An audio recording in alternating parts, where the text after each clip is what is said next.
जब संपूर्ण वैभव होते हुए भी प्रभु श्री राम का मन व्याकुल था, तब गुरु वशिष्ठ के ज्ञान ने उन्हें विषाद से बाहर निकाला। सुनिए बकुल जी की वाणी में। जय श्री राम। स्वागत है सभी का। तो कल बाली और अपने पिता विरोचन की संवाद चल रहा था। तो आज 7 जून है। आज देखते हैं क्या होता है।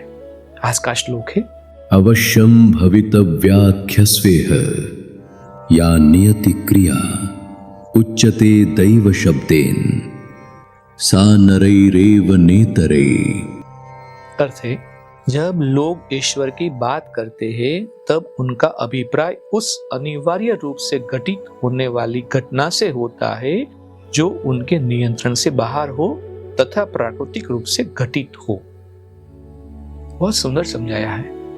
विरोचन ने कहा, केवल उत्तम प्रयास से ही अनासक्ति प्राप्त की जाती है। कोई और रास्ता इसे प्राप्त करने का नहीं।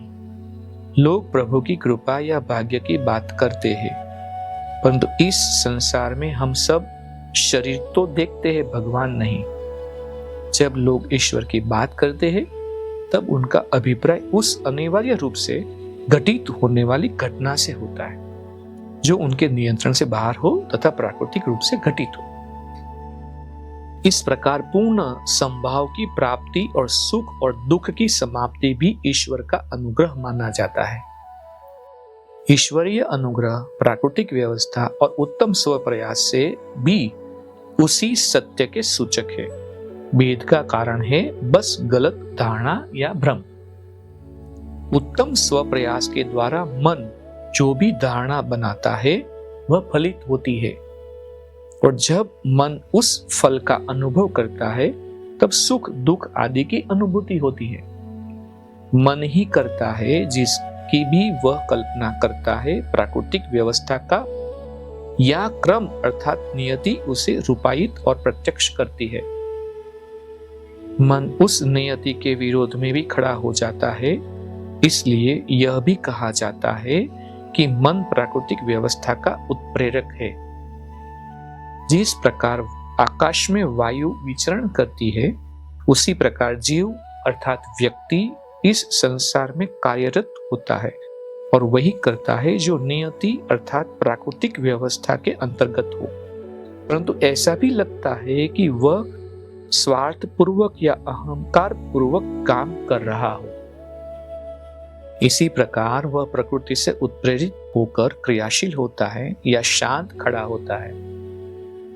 ये दोनों धारणाएं उसी प्रकार मिथ्या और आरोपित है जिस प्रकार पहाड़ की चोटी पर पेड़ों के हिलने डुलने से लगता है कि चोटी झूल रही हो। इस प्रकार जब तक मन रहता है तब तक न ईश्वर ही होता है न नियति ही। जब मन ही नहीं रहेगा तो फिर जिसे रहना होगा वह रहेगा। तो बाली ने पूछा, प्रभु क्या मेरे हृदय में सुख की लालसा की समाप्ति को दृढ़ता पूर्वक स्थापित किया जा सकता है? तो विरोचन ने कहा, मेरे पुत्र, आत्मज्ञान उस लता का नाम है जो सुख की लालसा की समाप्ति का सूचक फल उत्पन्न करती है। अनासक्ति का उच्चतम रूप मन में दृढ़ता पूर्वक अपनी जड़ जमाता है।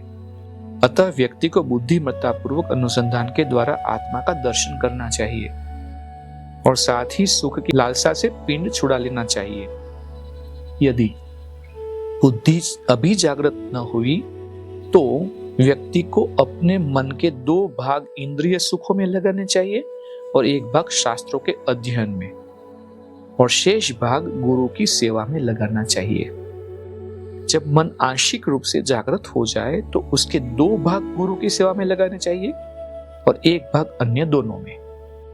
जब वह पूर्ण रूप से जागृत हो जाए तो 2 भाग गुरु की सेवा में लगाने चाहिए और शेष 2 भाग शास्त्रों के अध्ययन में।